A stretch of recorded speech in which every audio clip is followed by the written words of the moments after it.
El ático de la costurera. Dicen las personas de la capital de Chihuahua que la casa situada en la calle 31 está embrujada.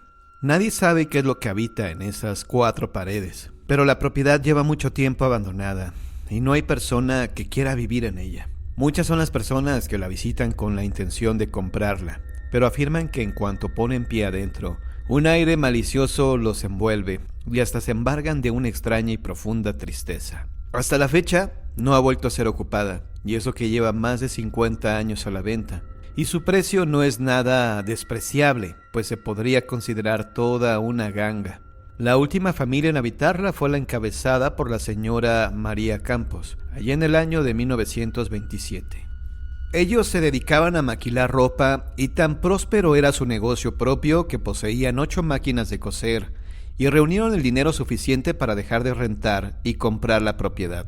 Algo que les gustó de la casa a la señora Campos fue el ático, que servía como bodega y también como taller. Por eso al comprarla, instalaron las máquinas en ese magnífico cuarto de la propiedad.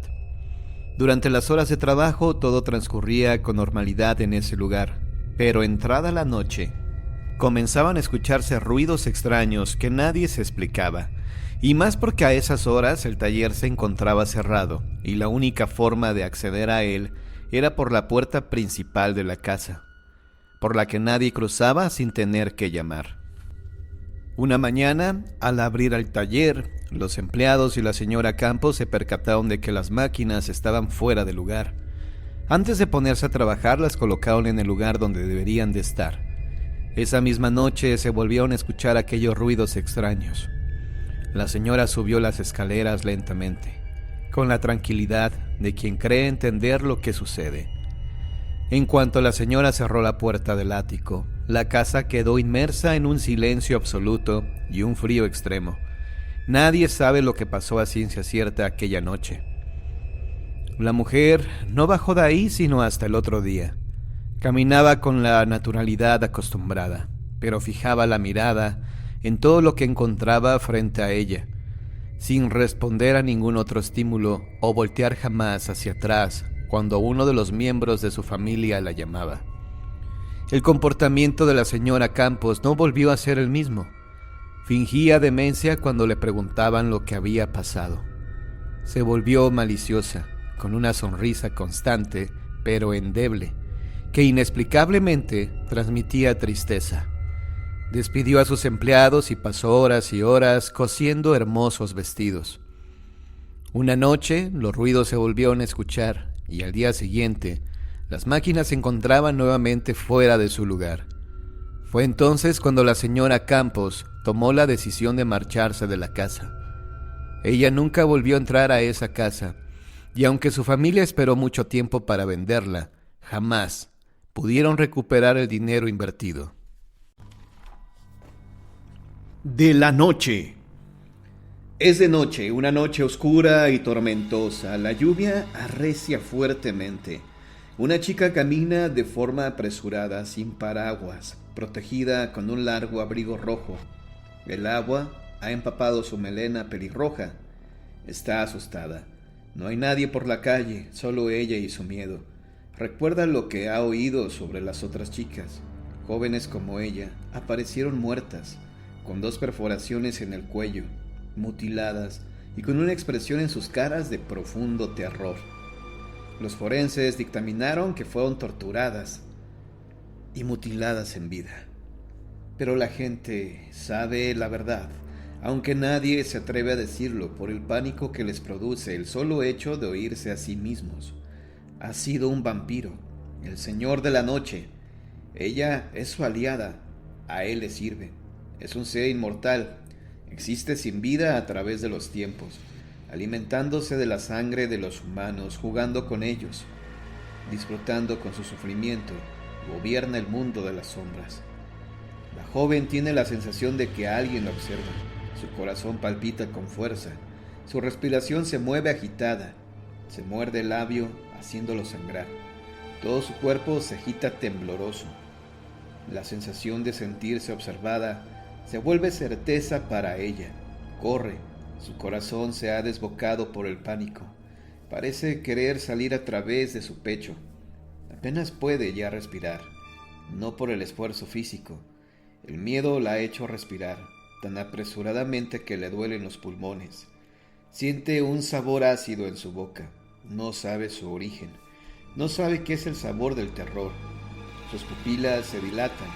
Su cara se vuelve blanca como la nieve. Corre, llora aterrada. En su carrera tropieza y cae.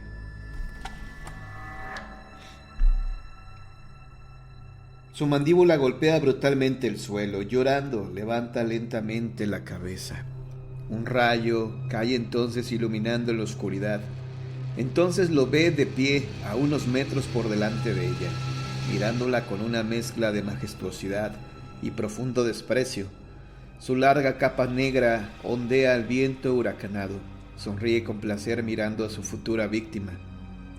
Lentamente se acerca a ella. Esta chilla aterrada, clavando sus llorosos ojos en los del monstruo. Agarra a un crucifijo que porta al cuello en una cadena. Lo dirige hacia adelante. Entonces se da cuenta de que no puede moverse. Todos los músculos de su cuerpo están rígidos, como una sólida piedra. Es el poder del maligno, piensa. Ha oído que éste paraliza a sus víctimas con su poder sobrenatural. Pero entonces se da cuenta, no es el vampiro quien la ha paralizado, es su propio miedo. Ese es el poder del monstruo, infundir el terror en sus víctimas, paralizándolas. El Señor de la Noche esboza una sonrisa sádica mientras se acerca a su víctima. La proximidad del crucifijo parece quemarle la cara, pero disfruta en una especie de actitud masoquista. La joven grita con todas sus fuerzas, hasta perder la voz, pero no es lo único que pierde. También desaparece su conciencia de la realidad. Ya no ve al vampiro, ni siquiera sabe que está ahí. El terror inunda cada rincón de su mente. Esa es ahora toda su realidad, el terror. El monstruo lo sabe, lo ha visto muchas veces. Contempla a su víctima paralizada y enloquecida por el terror. El vampiro ríe complacido, su risa resuena ensordecedora. En las profundidades de la noche, la torturará largo rato y después le quitará la vida bebiéndose su sangre.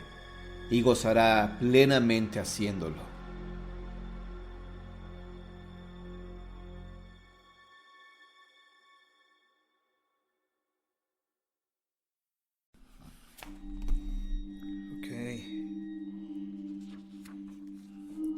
El alma incumplida. Una de las funciones más antiguas de las iglesias o santuarios es la de ser centros de peregrinaje. Antiguamente, las grandes catedrales y santuarios eran visitados por ser depositarios de reliquias de santos o relacionadas directamente con Jesús, la Virgen o el momento de la crucifixión. Como ejemplo de lo anterior, en Europa podemos encontrar santuarios como el de Santiago de Compostela, en España, que conserva las reliquias del apóstol Santiago el Mayor. En Alemania se encuentra la Catedral de los Reyes Magos, poseedora de las osamentas de estos personajes universalmente conocidos. En Turín se puede encontrar el Santo Sudario, que se cree cubrió el cuerpo de Jesús después de la crucifixión y antes de la resurrección, entre otros. México, cuya población es principalmente católica, tiene 3 santuarios de gran importancia como centros de peregrinaje. La Basílica de Guadalupe, en la Ciudad de México, donde se venera a la Virgen de Guadalupe. El Santuario de Nuestra Señora de San Juan de los Lagos, en el estado de Jalisco, y el Santuario del Señor de Chalma, en el estado de México. La imagen de la Virgen de San Juan de los Lagos, que es a la que nos referimos en este relato, es famosa desde el siglo XVII por milagrosa y por ser abogada de las causas difíciles. La Virgen se ha convertido en una de las imágenes más visitadas. Su templo siempre está lleno de flores, velas y exvotos que narran los favores recibidos por su intercesión. Hay incluso fieles que prometen visitar a San Juanita, aunque sea una vez al año. Hace algunos ayeres, en la década de los años 50, un joven llamado Felipe Suárez realizaba una peregrinación a San Juan de los Lagos. Su finalidad era la de agradecer a la Virgen el haber conseguido empleo para poder casarse con su novia en México. Felipe había prometido llevar a la imagen una veladora, escuchar misa y dar limosna a quien le pidiera una vez llegando al pueblo. Con gran alivio caminaba Felipe, lo que el guía de la peregrinación había anunciado como los últimos 3 kilómetros antes de llegar a la entrada de la ciudad. En el camino, una mujer de edad mayor se le acercó y comenzó a platicar con él sobre el pesado recorrido. Felipe comentó con la anciana el propósito y las causas de su peregrinaje. Se sentía aliviado de haber cumplido con la Virgen, pero miraba extrañado que la anciana cargaba con lo que parecía un pesado costal, de aquellos que anteriormente eran utilizados para guardar el azúcar. Su piel, a pesar de ser la de una mujer mayor, irradiaba cierto brillo, como si fuera iluminada desde dentro. Sus ojos cafés eran melancólicos, lo que Felipe relacionó con la edad. Su vestimenta era extraña, ya que parecía que estaba solo envuelta en un camisón o un vestido muy suelto de color pálido, casi blanco, que aunque parecía antiguo, reflejaba ser una prenda valiosa, pues en los puños y el cuello resaltaba sendos bordados con un ribete color dorado, ya opacado por el tiempo. El cabello de la anciana estaba recogido en un chongo bajo, casi en la nuca, detenido por un broche también antiguo, en cuya base resaltaba la figura de una rosa esmaltada de color blanco, flanqueada por 2 mariposas rosadas, a punto de emprender el vuelo. Sus manos eran pálidas, y sus uñas estaban pintadas de color rosa pálido, un tanto desgastado, ya que dejaba ver el reciente crecimiento de las mismas. Felipe pensó que la anciana era una mujer acaudalada, puesto que usaba relucientes pulseras de perlas, grandes y elaborados anillos de oro, adornados con piedras preciosas, y un camafeo también engarzado con perlas. La tela del velo que cubría su cabeza parecía haber sido bordada a mano con gran talento. Felipe observaba a la mujer y lo que más le inquietaba era que se trataba de una persona de edad avanzada, ricamente ataviada, que realizara la peregrinación sola y con un costal tan pesado al hombro. La curiosidad lo venció y le preguntó: ¿Vienes sola? A lo que la mujer respondió: Sí, joven, vengo sola porque desde hace mucho tiempo había prometido venir a ver a la Virgen. Es que me han concedido varias gracias y mucha fortuna. Ojalá yo hubiera podido venir antes, pero cosas que pasan. Felipe caminaba más alegre porque cada vez faltaba menos para llegar al santuario. De repente, se sintió cansado y cuando intentó sentarse a la orilla del camino para descansar, la anciana le dijo con voz enérgica: «No flaquees o te puedes arrepentir. No es hora de descansar, sino de llegar a dar gracias a la Santa Juanita». Felipe se extrañó del cambio de actitud de la anciana, ya que al principio le había parecido muy apacible y amable, pero le hizo caso y continuó con su caminata. Muy pronto se hizo visible el santuario de la Virgen. Por fin entraron a la ciudad de San Juan de los Lagos. Felipe volteó a ver a la anciana un tanto sorprendido, ya que la vitalidad que la había caracterizado desde que ambos se encontraron parecía haberla abandonado. Ahora su ropa había perdido el brillo que antiguamente relucía. Su piel ya no parecía tan blanca, sino más reseca y cetrina. Su cabello ya no brillaba por las canas, se había opacado, y sus joyas tampoco relumbraban, además de que ya no caminaba con agilidad, como al inicio. Felipe se dirigió a la anciana y le dijo: ¿No quiere que le ayude este último tramo? La anciana vaciló un poco, pero sus ojos brillaron mientras contestaba: «Gracias, hijito, sí me gustaría». Felipe cargó el costal y siguieron su marcha. Al llegar a la entrada de la iglesia, volteó a ver a la anciana que caminaba a su lado, pero no la encontró entre todos los peregrinos que, aliviados, llegaban después de un largo viaje al santuario a cumplir su promesa. Buscó entre toda la gente el rostro de la anciana, pero no la vio. Las campanas tocaban anunciando la misa que estaba por empezar, así que Felipe entró al templo pensando que quizá la anciana ya estaba ahí. Una vez dentro de la iglesia, Felipe participó de la misa, agradeciendo a la Virgen lo que había hecho por él. Se sentía aliviado por haber cumplido su promesa y alegre por poder casarse con su novia, tanto que de momento olvidó a la anciana. Al terminar la misa, Felipe salió del templo, pero no encontró a la dueña del costal.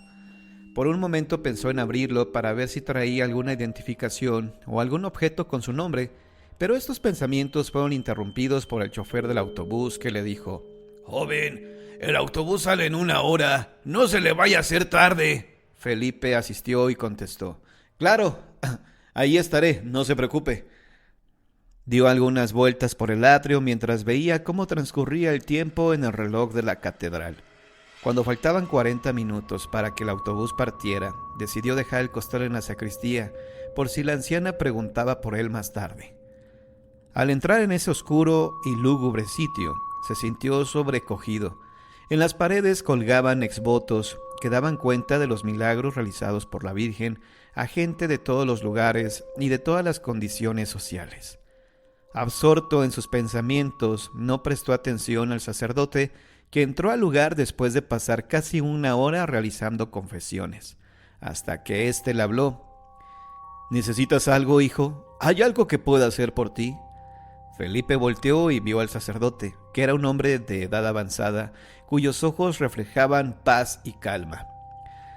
«Tengo que pedirle algo, padre. Es que encontré a una mujer que también caminaba como yo hacia el templo, y le ayudé con este costal, pero ella desapareció al entrar a la ciudad y no la encuentro. Mi autobús está por llegar y debo irme. No puedo quedarme a esperarla más». El sacerdote preguntó: «¿No te dijo su nombre o de dónde venía?» Felipe se sintió algo tonto porque en ese momento se percató de que no le había preguntado nada sobre su identidad o procedencia y contestó: «La verdad, padre, no hablamos de nada de eso. Y no sé su nombre ni su origen. Era una anciana ataviada con un vestido blanco y muchas joyas, pero no le puedo decir nada más». El sacerdote miró extrañado a Felipe, pero después sonrió y le dijo: «Pues quizá encontremos alguna pista sobre ella en el costal. ¿Estás de acuerdo en que lo revisemos?» «Sí, padre», contestó Felipe. El miedo y la sorpresa sobrecogieron a Felipe cuando las manos del sacerdote abrieron el costal y descubrieron un montón de huesos viejos y amarillentos, cuidadosamente envueltos en una tela blanca en la cual Felipe reconoció el bordado de ribetes que había observado en los puños y cuello de la anciana. El padre se sorprendió y soltó el costal, que contuvo un sonido metálico producido por los anillos y aretes de la anciana. Entonces preguntó: «¿Qué es esto? ¿Tú sabías que contenía el costal? ¿Dónde encontraste a la anciana?» Felipe contestó nervioso: «Es la ropa de la mujer y sus joyas. ¿Cómo puede ser?», se preguntaba mientras miraba horrorizado los huesos. El sacerdote suspiró al contestar: «Esto es común aquí, hijo. Se trata de alguna persona que en vida no pudo cumplir con lo que había prometido a la Virgen y muerta vino a realizar su promesa. Por eso se le recomienda a los peregrinos que no hablen con desconocidos. La verdad es que aquí en San Juan de los Lagos hay más peregrinos muertos que vivos». Felipe se extrañó y le dijo: «¿Cómo puede ser, padre? No entiendo nada». El sacerdote lo miró y sonrió mientras le decía: «Gracias a ti esa alma ha cumplido su promesa. Qué bueno que la ayudaste, porque probablemente habría cargado sus huesos por mucho más tiempo si no le hubieras ofrecido ayudarla. Ve en paz, hijo». Felipe salió extrañado de la sacristía, pero regresó y preguntó al padre: «Disculpe, ¿qué va a hacer con los huesos, padre?». El sacerdote contestó mientras cerraba el costal: «Enterrarlos, hijo, junto con los demás de otros peregrinos que hemos encontrado de esta manera. Reza por esa mujer y esperemos que logre por fin el descanso eterno».